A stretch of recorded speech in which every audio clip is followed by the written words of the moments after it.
I finally feel like I'm starting to get back into more of the swing of things, back into my regular reading pace. And in September, I finished 11 books, which I am very excited to talk about with you. As always, there are going to be quite a few books that I read this past month that were included in reading vlogs that are already up on my channel. So for those books, I'll be a little bit more concise, or try to be, and direct you to those videos if you want much more in-depth, longer reviews, including spoiler sections, because I do my best and generally stick to no spoiler sections at all in my monthly wrap-ups. So let's get into it. So the first book I finished in September was actually a reread of a childhood favorite that I've reread countless times as an adult. I did listen to the audiobook because that's my go-to way of re-experiencing this series, but I have the physical book, so I'll hold it up for visual aid reasons.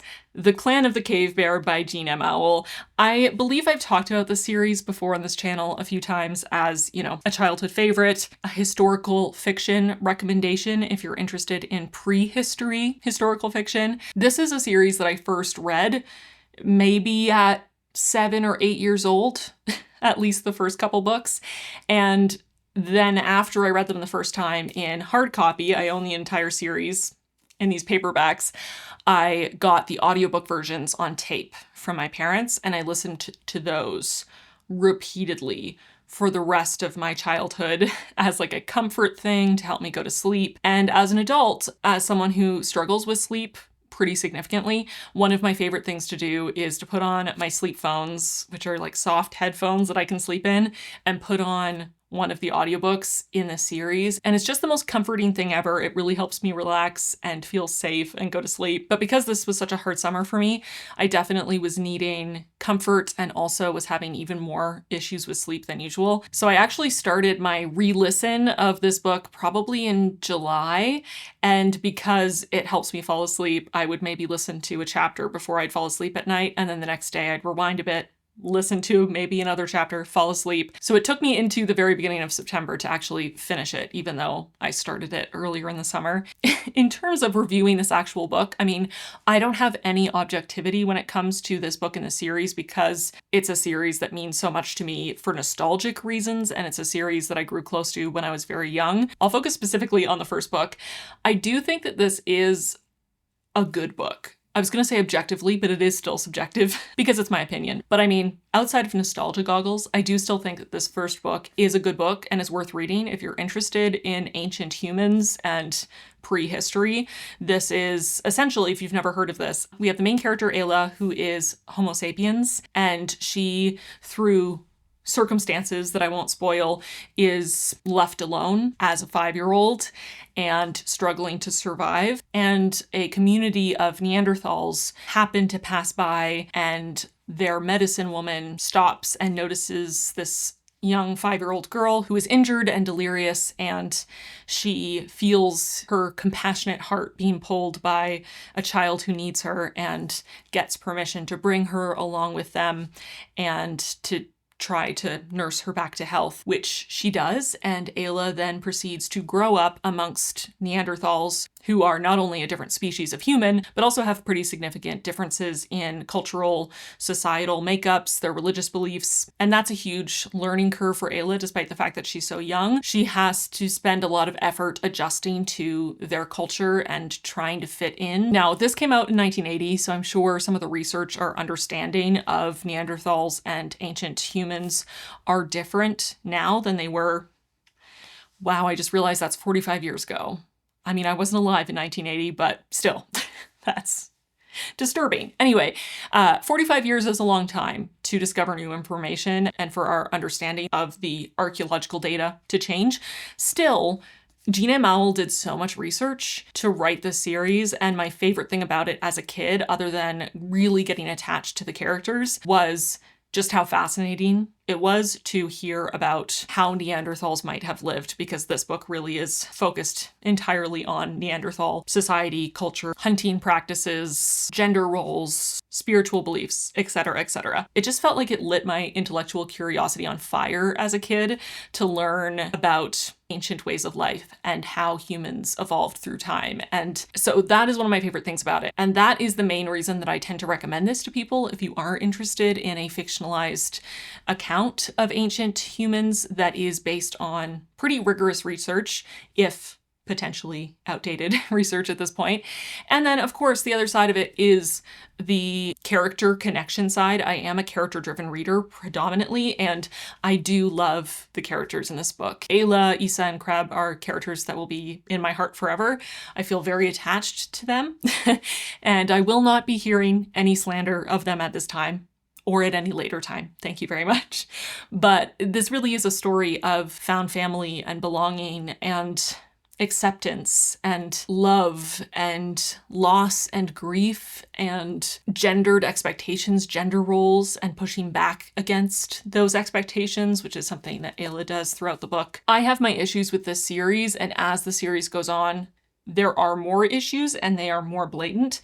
But this first book is just about perfect, in my opinion. Again, very subjective. And I do think it's worth reading, even if you don't have nostalgia goggles. I think it's interesting. I think it's a heartwarming story in a lot of ways. It means a lot to me. So anyway, I just talked about that for way longer than I intended to, but I would recommend The Clan of the Cave Bear. I think it's a really interesting book and quite heartfelt. Would I recommend continuing with the rest of the series past book 2, which is actually my personal favorite of the series, and then maybe book 3, although I have major issues with it? Not really. But book 1 can be read as a standalone and is quite beautiful. So anyway, that's The Clan of the Cave Bear, 5 stars. Would recommend if you haven't checked it out. The audiobook is great. Next up, I finished our book club pick for August, which was Sugar Falls, a residential school story by David Alexander Robertson. And the author of this graphic novel is Cree, and it's focusing in on one woman's story, one woman's experience of being in the residential school system here in Canada. And this graphic novel actually is used in quite a few Canadian schools, depending on the curriculum and the school board, for different ages between, I think it's between grade 7 and grade 11, to introduce the idea of residential schools and discuss that piece of Canadian history. So I would definitely recommend this graphic novel if you are looking to learn more about the Canadian residential school system, because it was written to be able to be read in a single class period and discussed as part of a lesson. It's not as in depth as maybe some other stories could be, but I definitely think this is a really helpful primer if you're wanting to learn more, because it is such a quick read. And then if you want to learn even more, if you want to dive even deeper, there are a plethora of options, both nonfiction and fiction, that get much more into detail and expand further on the experience of residential school survivors. My top recommendation would be Indian Horse. So if you're looking for a fictional option, I would go for this one. This is a devastating yet gorgeous exploration of one man's experience going through and surviving and dealing with the trauma of residential school and trying to work through it later in life. Just a gorgeous book, and I read this earlier in the summer, so definitely would recommend that. There's also The Marrow, Thieves, which is a near future sci-fi dystopia, but it does touch a little bit on residential schools as they really happened in Canadian history, and is sort of based on the idea of reimagining residential schools in this dystopian near future. Both of these books I read as part of reading vlogs, so I'll link the reading vlogs down below if you want more extensive, complete reviews, because I didn't actually read them in September, so I should probably stop talking about them, but both of those I would also recommend, and all of these are written by Indigenous authors living in what we now call Canada. Sugar Falls is more of a memoir graphic novel. It's not fiction. It's the real life story of a real residential school survivor who was interviewed by the author and gave her consent for her story to be told and used to teach future generations about the horrors of residential schools. And as you would expect from any story about residential schools, it is harrowing, it's devastating, it's upsetting to read, because the reality of residential schools was all those things. They were an inherently racist system set up both by the Canadian government and by religious institutions to oppress Indigenous people, to commit cultural genocide, to force assimilation, and also used to abuse children in a variety of ways. And it's horrific. and any story that talks about it will be horrific and should make you feel those feelings, because how else can you feel about systemic, government-funded child abuse, you know? But I do feel it's important to read these stories to understand our history, whether you're Canadian or not. I think it's worth understanding the history. And it was really interesting to read this for our book club. In the meeting, I was the only Canadian there, and we had people from all over the world on Zoom chatting about this. And it was interesting to see how many people really didn't know anything about residential schools in Canada, hadn't learned anything about it in their school experience, and just hadn't come across it in their adult life. And it was also interesting to share stories about the various countries we all come from and parts of our history that are eerily similar.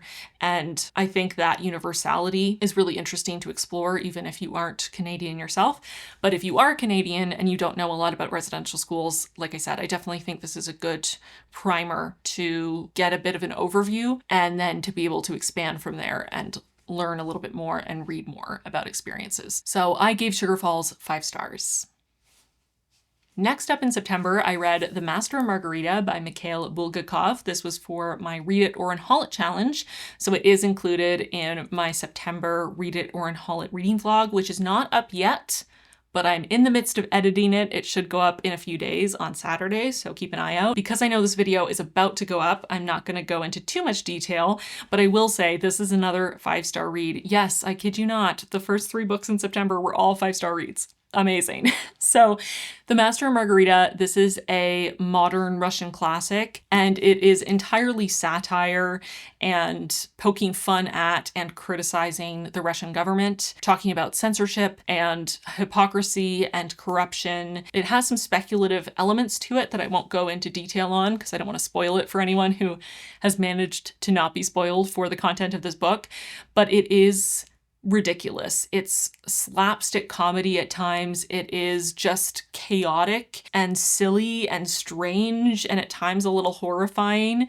but it is so pointed in its commentary. It is so razor sharp in its critique of the Russian government, and it really tries to express Bulgakov's deeply held belief that artists and writers should be able to fully express themselves and create art without being in a cage, having to deliver propaganda for the government, that art is necessary for survival, for society, for human existence, and that art should not be chained by the government's wants and needs. And in this story as well, he sort of ties in these flashbacks to the time of Pontius Pilate and Jesus, and includes through those flashbacks some commentary on the Russian government at the time's mandate that all its citizens be atheists, and essentially view the Russian government as their religion and view the head of the Russian government as their god, and eschew any other spiritual or religious beliefs. And again, there's more commentary there on how much of an overstep that is for the government to try to decide for its citizens what they believe and how they practice their spirituality or their religion. There are layers here. There are a lot of references. There are a lot of layers of commentary and satire, and some of them are very blatant, very obvious, very on the surface and easy to pick up on, even if you are not well versed in this time in history in Russia.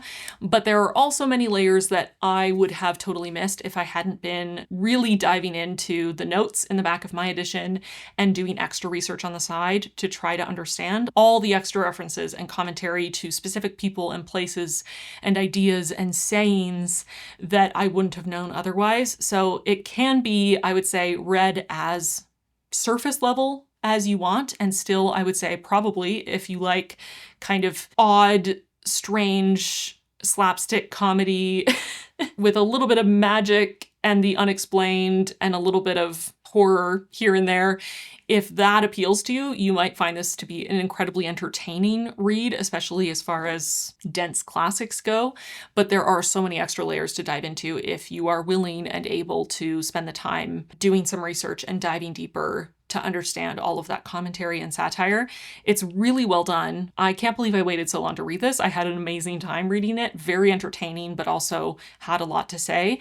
And there's also this sort of secondary story where the title comes from, Master and Margarita, that is looking at these characters and their love for each other, and really, in some ways, a touching tribute from Bulgakov to his wife at the time that he was writing the novel, which was right at the end of his life. He actually passed away while writing it, and he was at the end dictating to his wife because he was no longer able to write.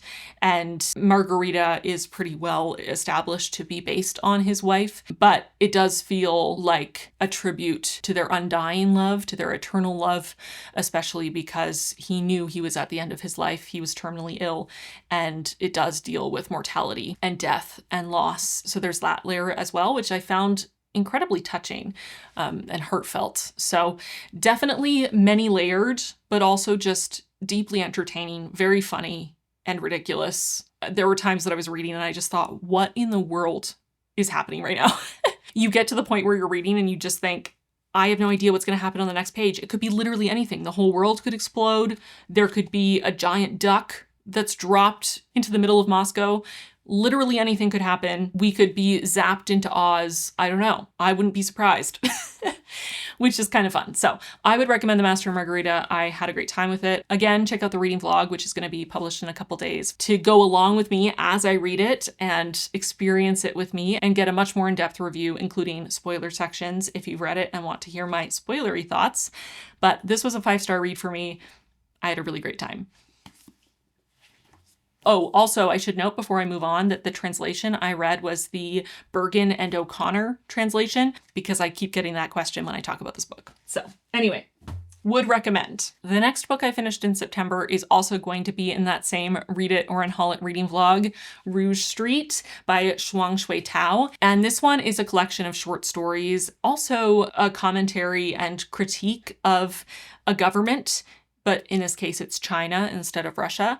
And this one also has some sort of strange, surreal, perhaps magical elements to it, which is interesting that the wheel randomly landed on these back to back. This one wasn't quite as sort of ridiculous, off the wall, chaotic, but it did still have a lot of humor. And I also found it quite emotional and touching at times. The characters are really well developed and their relationships, despite this being a much shorter book and it being a variety of short stories instead of one long narrative. We do get to know the characters in each story quite well and their relationships, predominantly their familial relationships, but it's quite tender and emotional, very engaging. Some commentary on Chinese society at the time. These stories are set in the 80s and 90s in China. And I would say, kind of similarly to The Master and Margarita, I didn't necessarily go into this with enough pre-loaded knowledge of China in this time period to fully appreciate all the commentary. And I did do a little bit of research as I was reading to try to contextualize what was going on, but this didn't come with nearly as many extensive notes and footnotes as The Master and Margarita, and there's just less written about it on the internet for me to have a starting point for my research. So this is something that definitely has inspired me to want to learn more about Chinese history in general, hoping to find some documentaries perhaps, or maybe a nonfiction book or two to really dive into, especially Chinese society in the 80s and 90s when this was set, but really sort of an overview of Chinese history and how they got to that point and how the Chinese political climate has evolved over time, and I just enjoyed reading it. Even in the moments that I wasn't entirely sure that I was fully picking up on the complexity and the depth of the commentary, I was still enjoying the stories on the surface level, which I appreciated. Because it was a collection of stories and some of them resonated more with me than others, as I tend to find with pretty much any short story collection, this wasn't quite a 5-star read for me, but I would say a solid 4 stars. It's really great, and I would definitely recommend.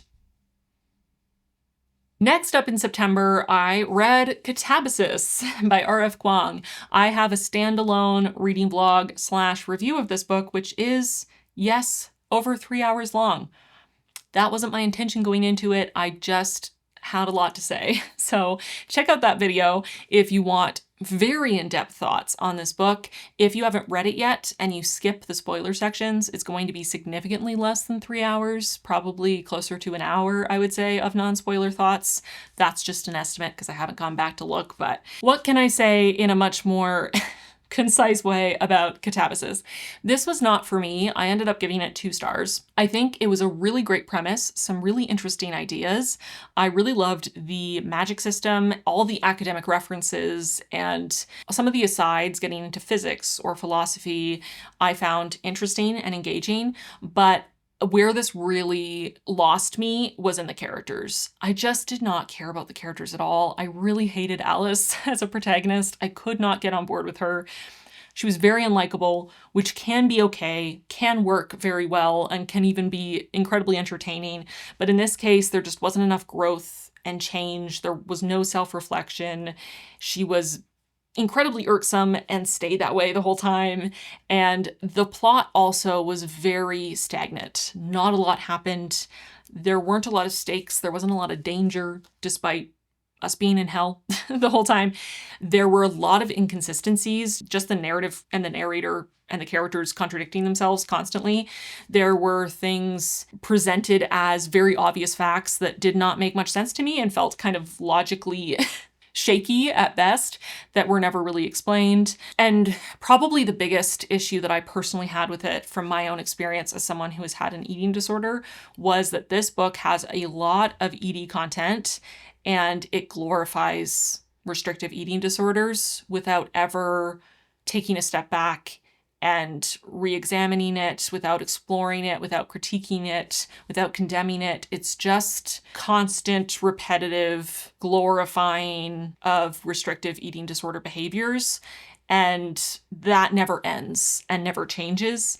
And I really struggled with that, both because I found it triggering and also because I don't think that's a particularly responsible way to portray eating disorders in a book that is, while aimed at adults, aimed at a younger group of adults, and also definitely going to be read by a lot of teenagers based on R.F. Kuang's core audience and fan base. I just felt it was very irresponsible. And as someone who had an eating disorder and was swayed by this kind of rhetoric back in the 2000s on blogs and Tumblr, I found it pretty upsetting to see this kind of rhetoric come back and to be inserted so frequently into the book, again, without being examined or critiqued or called out at any point. And yeah, I did not appreciate that. We also have a lot of misogyny in this book, which it is a core theme, the idea of misogyny in academia, but our protagonist is misogynistic herself. She has a lot of internalized misogyny, and there are a couple moments here and there where she almost gets it, is almost self-aware, almost starts to work on herself, and then quickly brushes it aside and goes back to her self-hating and fellow women-hating ways, I guess because that's easier for her. And what I have seen from fans of this book is that, you know, it's set in the 80s, and therefore that's realistic that a woman in academia in the 80s would have internalized misogyny and not necessarily recognize it and be able to work through it, which is fine. But my question is why? Why do we in 2025 want to read a book about a woman in the 80s in academia who is experiencing misogyny and also perpetuating misogyny, and that never changes and is never examined and never gets better? I found it quite depressing for that reason. And I just wondered what R.F. Kuang was trying to get at, other than saying, yes, academia in the 80s was in fact misogynistic, which we all know, presumably, already. Anyway, I'll stop now because I already have talked about this longer than I planned to. Go check out that video. I go into much detail. I, read the first chapter and then give my thoughts. I read then to the first quarter, give my thoughts. And at each section, I do a non-spoiler chat, and then I let you know when spoilers are starting, so you can skip over those if you haven't read it yet and still get my impressions all the way through. You can also skip using the chapters right to the end and just hear my final thoughts the day that I finished it without spoilers if you want even more detail and sort of fresh in the moment, because now it's been a few weeks since I finished it. I just was pretty disappointed because this felt so up my alley, so well suited to me, and I was really excited about it, and it just fell flat, unfortunately. So 2 stars from me for Katabasis. Go check out that reading vlog for much more detail. On the plus side, this has been that final push for me to actually fully read Dante's The Divine Comedy, which I've had on my shelves for an embarrassing amount of time. And I'm really excited about that. So there's that. Oh, it also has kind of sent me down a rabbit hole to learn more about different sized infinities. So there's also that. Like I said, the academic aspects of this were my favorite part. I didn't feel that it read at all like a textbook, which is a criticism I've seen a lot of. That was not my experience, but I did really enjoy a lot of the academic asides, and they have encouraged me to learn more about a variety of things, which is fun. But the book itself, unfortunately, was a letdown for me personally. So that's that. Okay, moving on. Okay, next up in September, I read A Lady for a Duke by Alexis Hall. Honestly, I just wanted something light and fluffy and happy and wholesome after Katabasis because it was a frustrating experience, and I was reading it for over 2 weeks because I had to keep taking breaks to calm myself down because I was getting frustrated. I've read Alexis Hall's work before and I've enjoyed it, so I hoped that this would also be the case. I'd had this one recommended to me somewhere at some time. I don't remember where or when or by who, but it was one of you, and I put it on my TBR, and I was excited to read this one. So this is historical fiction. It's set in, when is it set? Regency. I believe it was the Regency period. Future me will double check, look that up and put it on the screen somewhere. And basically the setup here is that we have a trans woman main character, and it's a romance between her and her former best friend. They were best friends before she transitioned, and she hasn't seen him in years. He thought she died in the war and has been mourning her, grieving the loss of his best friend. She was the eldest in her family and would have inherited her father's house and fortune, and she gave that up to her younger brother and is now working as a companion to her younger brother's wife, so that she can live as herself in society. And there were a lot of things that I really loved about this. I will say I love all the characters so much. My favorite character actually was her sister-in-law. She was so funny and just fantastic, very entertaining. Also, her nephew, I think his name was Bartholomew, Little Bartholomew, because he was named after his dad. He was so cute. And, you know, sometimes I think it can be easy to overdo the precocious, adorable little kid in especially a rom-com. But in this case, I would die for little Bartholomew. He was so adorable and so cute. Every time he showed up, it was hilarious and so sweet. And I loved him a lot. And I really loved the dynamic between our protagonist Viola and her nephew Bartholomew. They had a really cute bond, and there were so many moments of them just hanging out together, being really sweet. And maybe I'm biased because I'm now an aunt to a nephew who is now a toddler because time is ridiculous and I'm not ready for him to grow up. But I'm just imagining a few years out for my nephew to be talking and getting into trouble like little Bartholomew in this book, and to get to be the Viola, you know, the fun aunt to him, I'm very excited about. So that definitely just like hit all the right notes for me personally. And Lydia, her sister-in-law, was just hilarious, so funny. I did struggle a little bit with some of the premise because Viola, by necessity, and I understand why she made the choices she did in the time to essentially fake her own death so that she could create a new identity for herself as Viola. She didn't tell her best friend for 2 years that she actually wasn't dead. So for 2 years, he was falling deeper and deeper into substance abuse and grief and depression because he thought his best friend died and he blamed himself for his best friend's death. So that was a little hard. I feel like he got over it faster and easier than I did as a reader because I just was imagining if someone I cared about as much as a best friend, if I thought they died and I felt like it was in any way my own fault, but even if I just thought they died and they actually weren't dead and they didn't tell me for 2 years, I'm not sure how easily I would forgive. And again, there are so many circumstances, there's so many reasons why Viola felt she couldn't tell him, and I understand that. And maybe that would change my opinion if I lived in this time period and that was the context. But damn, I really struggled with that, especially because I am fresh in grief. I'm just imagining feeling the grief I've been feeling for the last couple months for 2 years straight. And then suddenly the person I lost popping back up in my life and being like, hey, P.S., I didn't die. I would not be okay. And I would not forgive them nearly as quickly as Justin did in this book. I did like their romance though. It was very sweet. You know, it's friends to lovers, but with added angst because of thinking she was dead for years and that grief. And for her, for Viola, there's the angst of not knowing when she comes out to him, you know, reveals to him who she is, whether he will accept her. I thought it was really well done. I mean, I'm not trans, so I can't speak from personal experience as to the representation. It felt like the characters were portrayed with love and care and respect.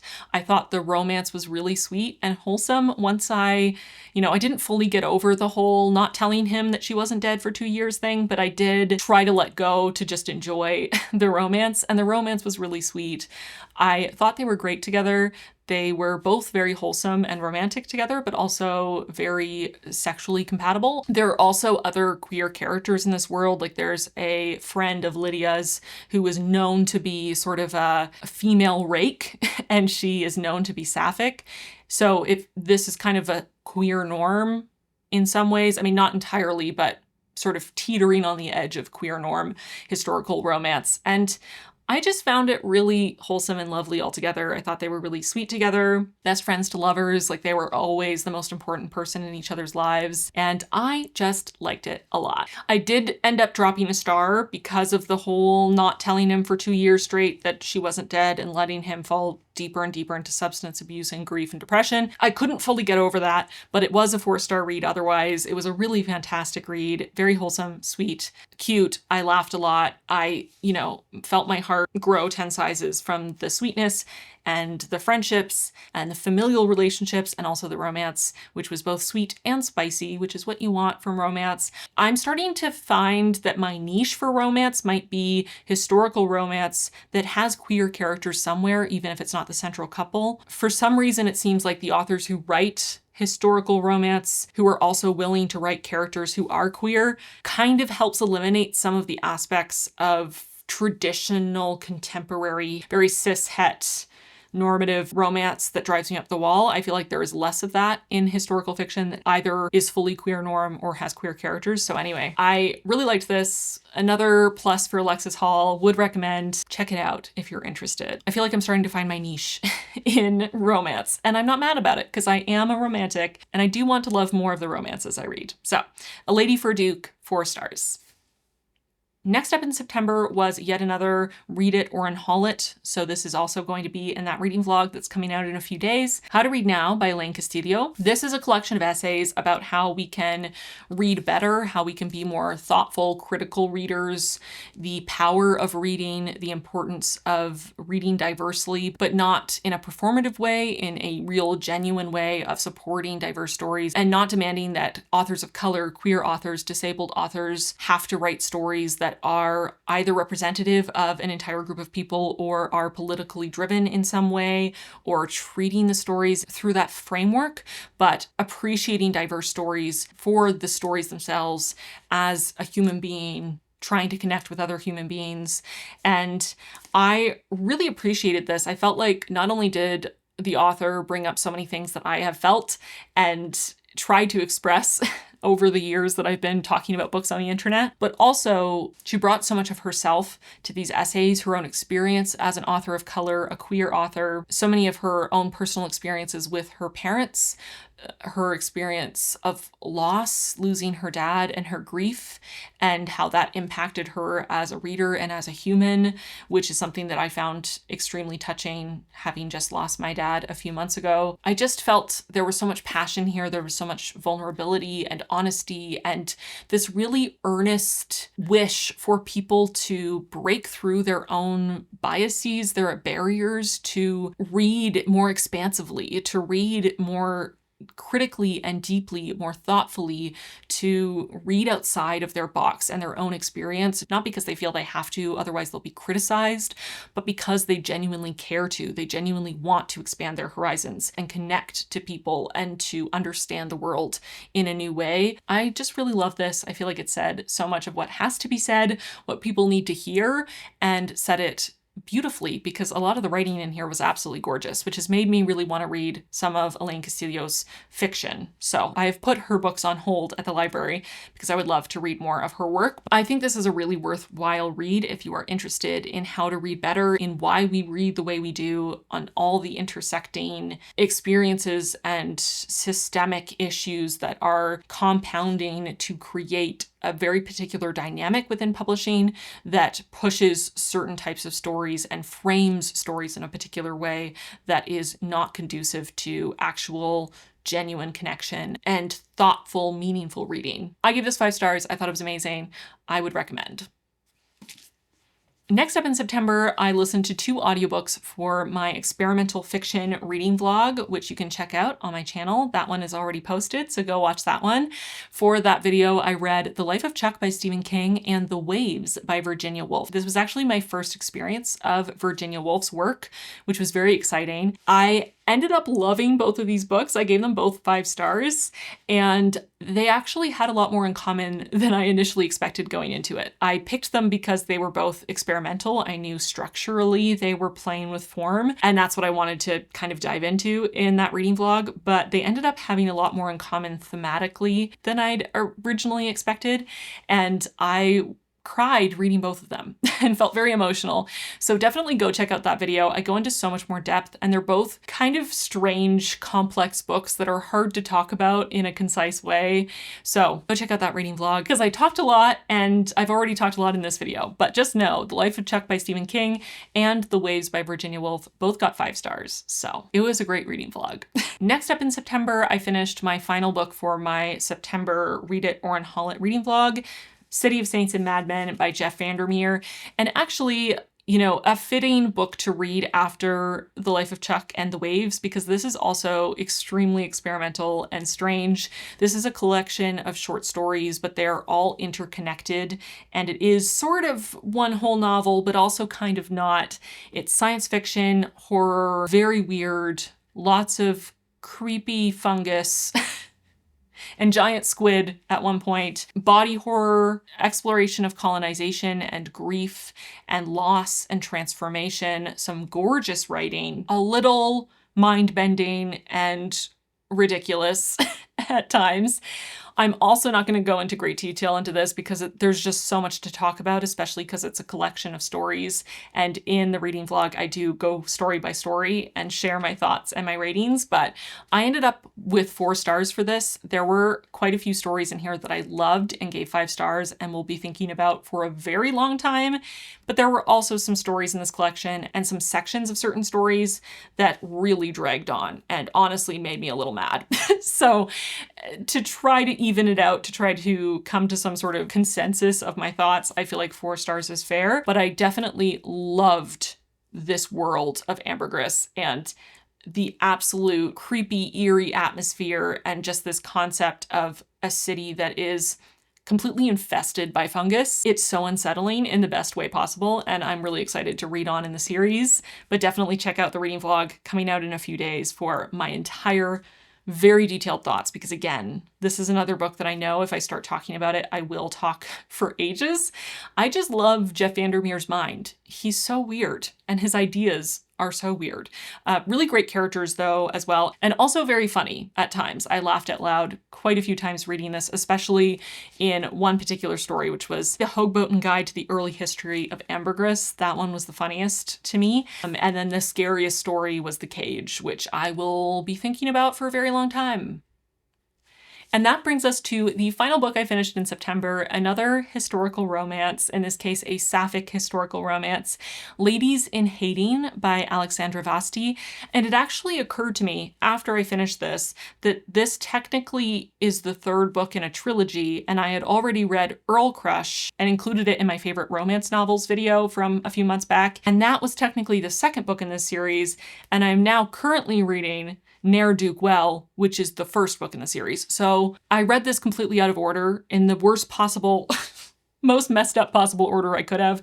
Honestly, they all work well enough as standalones, but they do have characters that connect, and it probably would have made more sense to read them in order, so maybe you'll do better than me and read them in order. But Ladies in Hating is a sapphic romance in the Regency era again, I believe. And this is a romance between two authors of Gothic fiction, two women who are writing Gothic fiction, who happen to be publishing books that are oddly similar at similar times.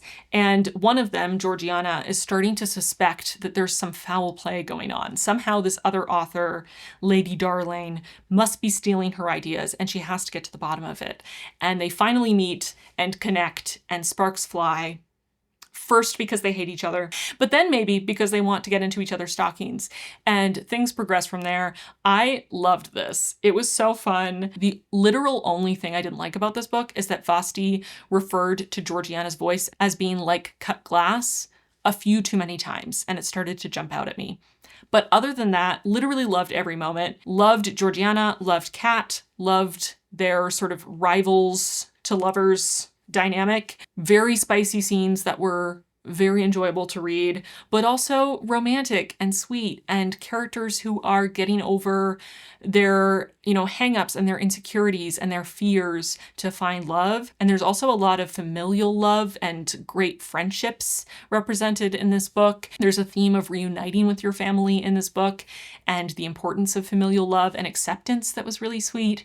And again, society as a whole is not queer norm in this world, so they can't be open about their relationship in all contexts, but it is a very accepting book in terms of the characters. Sort of everyone around them, their friends and family, are incredibly accepting of their love, and that was really sweet to see. I really enjoyed that. And there's a bit of a mystery, gothic, possibly ghosts situation going on. Because they're both authors of Gothic fiction, they go to this rundown, possibly haunted manor to do some research for a book that they're both writing. And there's some mystery and intrigue and danger going on, which was also very well done, in my opinion. Both Kat and Georgiana, our protagonists, are lesbians, but we also get, I believe it was, yes, Kat's father was bisexual, and Kat remembers and talks about his relationships both with women and with men. And I thought that was really nice as well to have that representation in there, especially because I feel like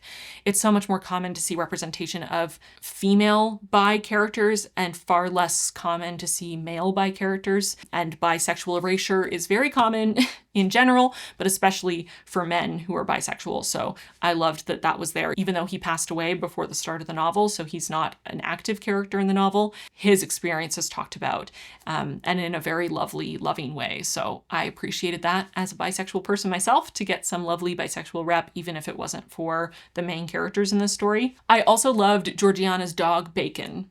He was very cute. I always love when there are animal companions. That always makes things better. It was just really wholesome and heartwarming and lovely. I really enjoyed Earl Crush, which is what made me want to pick this up. And I loved this even more, probably because it was sapphic. And so we didn't have any of the, are the straights okay reaction that I tend to have when I read heterosexual romance. Just having it be sapphic and having none of the weird height gap glorifying of gigantic men and teeny tiny women that we got a little bit of in Earl Crush. I still loved that book. It was still a 4-star read, and I highly recommend it. It was great, but it definitely had some stuff that personally does not do it for me. In this book, everything was great. I loved it all. I had a great time. Would highly recommend. 5 stars. So actually, now that I'm thinking about it, now that we got to the end, I had so many 5-star reads in September. I didn't look at the ratings before I sat down. I knew that I had a good month, but I hadn't really thought about it. So hang on, let me look here, because 1, 2, 3, 4, 5, 6, and then 1, 2, 3, 4. Wow. 6 5-star reads out of 11 books in September, and then 4 4-star reads and 1 2-star read, which was Katabasis. Everything else was 4 stars and up. I'm not good enough at math to do that in my head, but editing me will do the math and put my average rating here. This might be my highest average rating literally ever in a month. That's mind-blowing. This was amazing. I had a great month. Would recommend pretty much all of these books. Go read them and enjoy. Let me know in the comments what you read in September. How many books did you read? What was your average rating? If you know it, if you track that kind of thing. What was the best book you read? Or any books you'd recommend that you read in September? And also, what was the worst or the one that disappointed you most in September? Share your thoughts in the comments. I'd love to chat more. If you've read any of the books I talked about in this video and you want to gush and chat more and discuss whether you agree with my takes or not, I would love to chat more in the comments. So get to it. I'll be there in the future to chat with you.